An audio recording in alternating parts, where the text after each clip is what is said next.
Hit Radio, l'essentiel de l'actualité.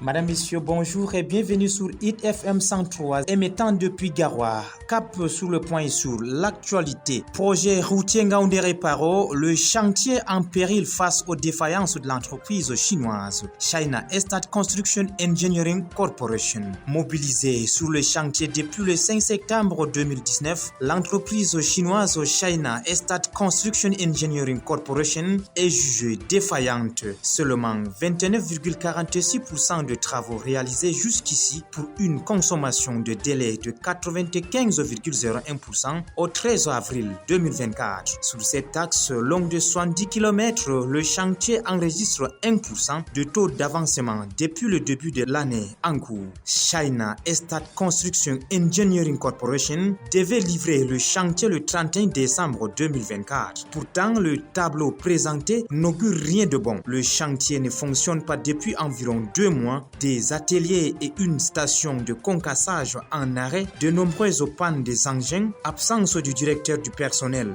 faible mobilisation du personnel et des engins, faible stock de granulats et absence de certains personnels clés sont entre autres les manquements qu'affiche l'entreprise. Au ministère des Travaux publics, l'on affirme que China Estate Construction Engineering Corporation a pourtant déjà perçu un peu plus de 12 milliards de francs CFA dans le cadre de la réalisation de ce projet. Un montant qui, s'il avait été utilisé à bon escient, aurait déjà permis de réaliser au moins 24 km de route selon le représentant du ministère des Marchés publics à ces travaux. À date, aucun de compte n'est en instance. Pont de Pala, le ministre des Travaux publics met en garde l'entreprise face au retard des travaux. Lors de la réunion de revue des projets routiers tenue le 25 septembre 2024 à Yaoundé, le ministre des Travaux publics Emmanuel Ngano-Joumissi a sommé l'entreprise en charge de la construction du pont de Pala sur le maillot Kaliao de reprendre les travaux immédiatement sous peine de résiliation de contrat. En déplorant le non-respect des engagements contractuels, le ministre a exigé que de chronogrammes de reprise et d'achèvement soient communiqués avant la fin de la réunion. Il ressort de la présentation du chef de la division des ouvrages d'art que rien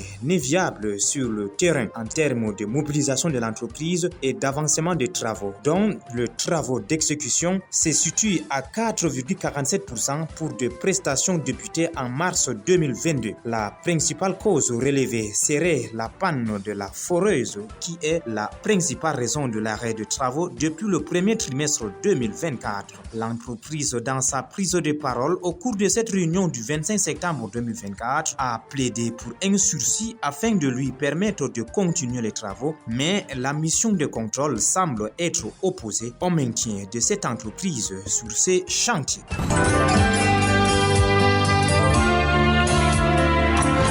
L'actualité internationale. Sénégal, l'ancien ministre des Sports en prison. Selon un rapport de CNews, Lat Diop a été déposé en prison ce jeudi après une audition à la division des investigations criminelles. Cette dernière est poursuivie pour détournement de fonds publics, blanchissement de capitaux et extorsion de fonds. Il passera ainsi sa première nuit en prison et son dossier a atterri en instruction au tribunal. Lat Diop a été interpellé suite à la dénonciation du directeur général de 1xBet Sénégal qui a affirmé avoir donné la somme de 5 milliards de francs CFA à l'ex-DG de la LONASE, une situation qui intervient à un moment où les nouvelles autorités du Sénégal semblent mettre à nu des détournements liés à l'ancien régime dirigé par Macky Sall. La RDC accuse le Rwanda devant un tribunal régional. Il accuse les forces rwandaises